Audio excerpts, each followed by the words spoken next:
noite. Vamos começar o jornal de hoje contando uma história emocionante. É o caso da família Turpin.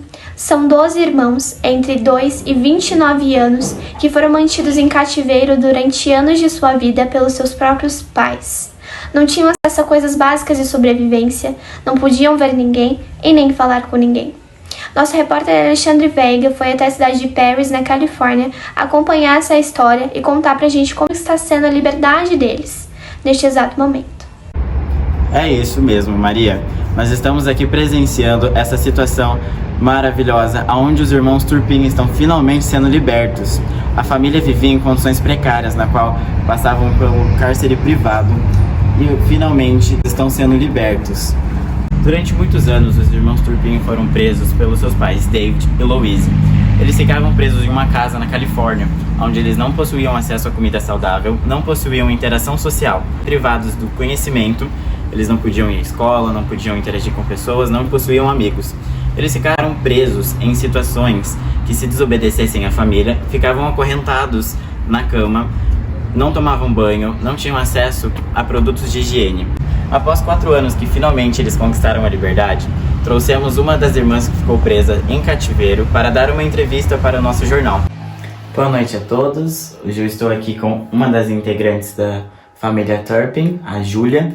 Ela veio dar uma entrevista pra gente, contando como era a convivência na casa. Boa noite, Júlia. Oi, Alexandre, muito obrigada pelo convite.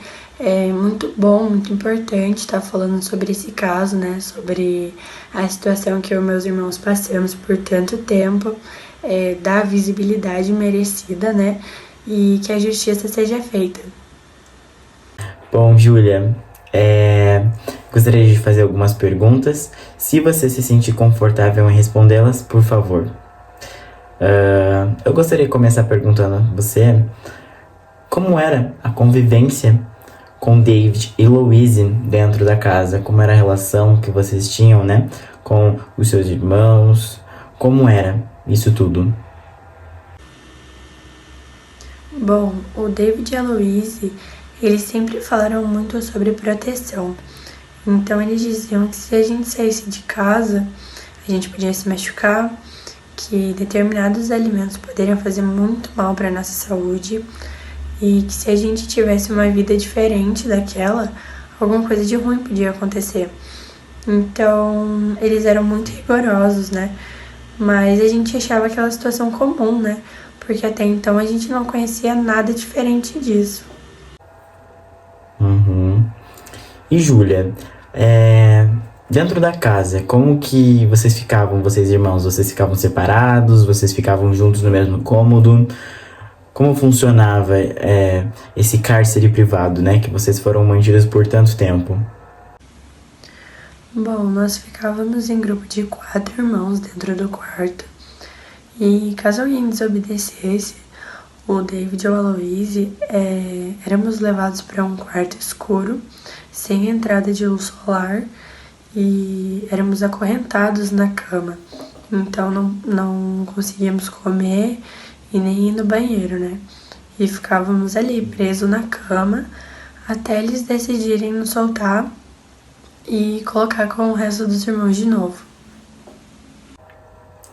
E vamos lá, vamos para a pergunta que talvez seja a mais esperada pelo público, a pergunta pela qual todos tentam entender, né?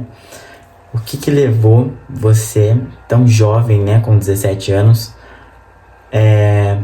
ter essa coragem de ligar para a polícia? Mesmo eu tendo 17 anos na época, eu acho que eu sempre estive muito decidida ao que eu queria, né? Eu não queria viver daquele jeito. Eu não queria passar a maior parte da minha vida trancada dentro de casa. Como foi com a minha irmã Jennifer, minha irmã mais velha, que na época, quando aconteceu, ela já tinha 29 anos. E eu queria mais, eu queria sair, eu queria viver a vida, conhecer o mundo. E eu lembro que teve um dia que eu tava na janela, olhando as crianças brincando, e passou um carro da polícia. E quando ele passou, eu consegui ver o número da emergência. E aí eu aproveitei para anotar e ligar quando eu tivesse a oportunidade. Agora nós iremos chamar uma psicóloga para comentar sobre o caso. Vamos falar com a psicóloga Karina, que irá comentar sobre o caso da família Turpin e sobre as comparações que estão fazendo com o mito da caverna. Bem-vinda, Karina. Boa noite, Yasmin. É um prazer estar aqui para falar um pouco sobre o caso. Em algumas matérias estão fazendo alusão com o mito da caverna. Quais são essas comparações? Então, Yasmin, fazer uma comparação apenas com o mito da caverna pode ser um termo muito chulo, porque envolve outras questões psicológicas. Porém, o que a gente pode comparar? A coragem da menina de 17 anos ter tomado a iniciativa de fazer a denúncia. Outra coisa também que a gente pode comparar é a questão da cegueira. Você pode comentar um pouco sobre isso? Uma das maiores dificuldades que essa menina teve foi que os olhos dela ardiam muito por conta da luz solar. E a questão das correntes? No mito da caverna, ele aborda que os prisioneiros ficavam presos através de correntes. Neste caso, a menina ficava presa, junto com os irmãos, por cordas. Então, a gente pode fazer essa comparação também. Julia, em relação à cegueira, né? Que, como você me relatou, vocês ficavam presos dentro de um ambiente do qual não tinham luz. Como foi quando você saiu pela primeira vez, né? Que você foi à rua, que você viu o mundo com seus olhos de verdade? Como você se sentiu? Como foi aquele ofuscamento, né? A luz, contra a luz nos seus olhos.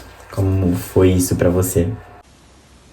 A maior parte do tempo, a gente viveu em um ambiente escuro, com pouca luz. E a gente só escutava, né? As crianças do lado de fora, brincando na rua. E quando eu saí de fato e me deparei com o mundo real, eu fiquei apavorada. E eu cheguei a me questionar se era possível existir uma outra verdade que não aquela que eu já estava acostumada. Se estava correto o que eu estava fazendo, de ter saído de casa. E os olhos me ardiam muito. Era muito difícil enxergar quando a luz do sol batia, né? Não era uma situação que eu estava acostumada. Mas com o tempo eu fui acostumando.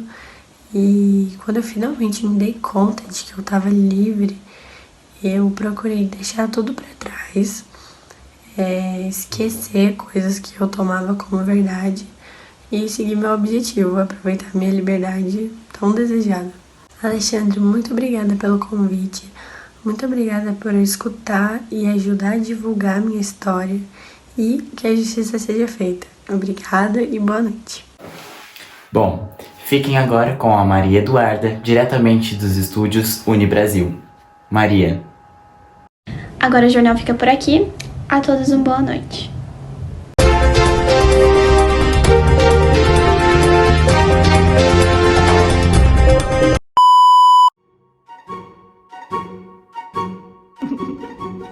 Karina.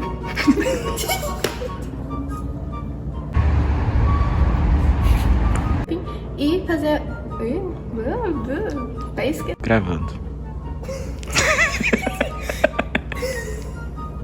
Legal. Não é nada legal. Nossa, assim, vai andando. Boa noite, Júlia. Tal. Não fui eu agora. Nem eu. Beleza. Conta pra gente, Alexandre. Boa noite.